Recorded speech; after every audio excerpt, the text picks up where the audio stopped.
Welcome to Investors Insights, episode number 124. Today we will be discussing how the Fed increasing interest rates could impact your portfolio, as well as the rest of the world. We think this week is going to be eventful and historic. We also think the coming weeks in October will also have a lot to talk about. We're going to keep you updated. Now, please continue to send us your comments and questions. It really helps us with our topics, and it also really helps us give you the information you want. So let's get started. I'm Greg Powell, and this is Investors Insights.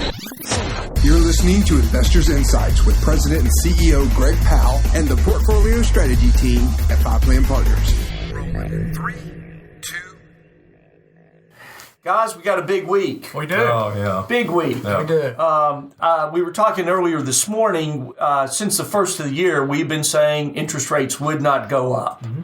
We are now probably down at high noon, shootout at OK Corral. Yeah. You know, we're standing out there just waiting for the Fed to show up in the middle of the town. It's here. It's here. It is. Bobby, you made great points in this morning's meeting. Talk about what we think the Fed might or might not do. Yeah, so Greg, and actually it's the Fed week. And so what we want to do is talk about the reasons they would do a rate hike and the reasons they wouldn't. And so the reasons they would is that, first, the job market continues to improve. Unemployment is down to 5.1%. The Fed has always said they want to see full employment. And so the question is 5.1% employment rate, is that full employment? Also, the housing market continues to be strong. Auto sales are strong. Right. Consumers are showing up, and the latest GDP report was great. And so let's look at the reasons they wouldn't. Obviously, with everything going on internationally, China, energy continues to go down. Manufacturing numbers are lower than expected.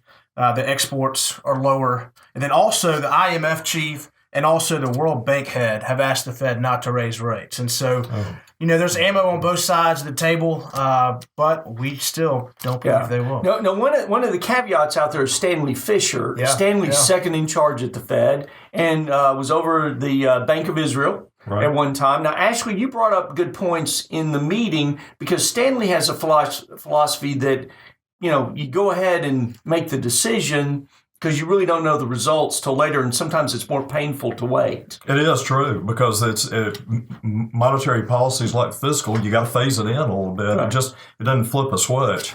But to Greg's point, one interesting thing about Stanley Fischer, we were looking around the world on some interesting data.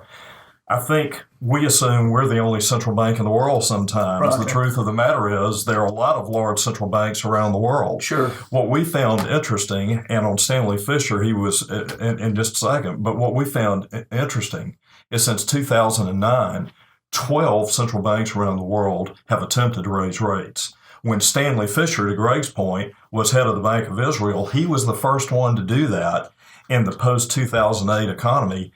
In September 2009, almost a year to the day after the crisis, they had to roll those increases back. Right.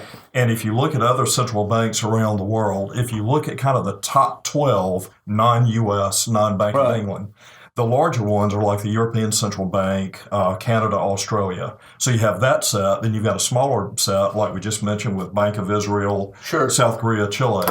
For different reasons, all of those central banks, in the wave of what's going on macroeconomically in the world, tried to raise rates. None of them could sustain it. Right. The economies of none of those, none of the large, none of the small, including Stanley Fischer's, when he raised it, nobody could sustain it. Every one was rolled back. Right. So what the guys and I were talking this morning, it's been extremely difficult for a central bank in the face of all of this macro deleveraging data since 2008 to get any traction on it. And even when they think they have it, they've had to roll it back. Right. Yeah. And which brings up a great point, from that is that, we still believe and we predicted at the first of the year the Fed would not raise interest rates. And we're sticking with that prediction. We don't think they have the capability, enough leverage to do that. Number two is that we said the Fed would be fighting deflation. Yes. And that has come about. Mm-hmm. And number three, one we're really proud of, is in February we came out on our vlog, so you can keep up with this, and made the statements that oil prices we thought could go as low as $20 a barrel.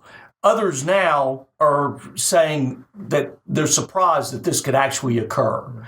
If that continues and we look up and, sometime later this year, first of next year, we see gasoline prices at $1.70 a gallon, that could ignite inflation.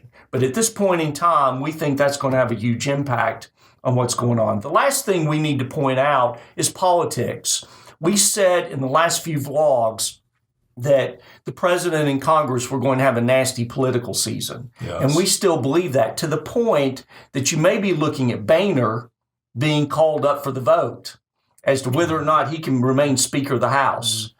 You've got the situation going on the Iranian deal, raising the debt ceiling, the highway funding bill. And the reason we mentioned that in this vlog and had discussions between us is because of the fact that a lot of times psychologically, when fiscal policy becomes a heated debate, it can slow the economy. People lose confidence in the leadership of the country. They lose confidence that will my job be secure? And with oil prices dropping and the political debates going on, we still think that there's going to be more volatility in the markets. You guys still, we debated this in the morning, but I want to make you, just on record here in terms of the vlog that we've had our debates and we're in agreement to move forward. Is that right? Absolutely. So anyway, we think this week is going to be eventful and historic.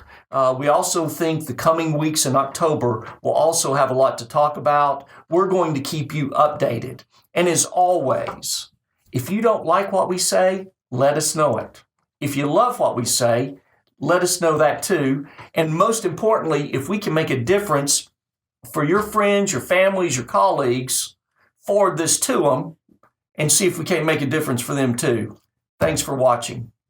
More information at fiplanpartners.com. Securities offered through LPL Financial, member FINRA, SIPC.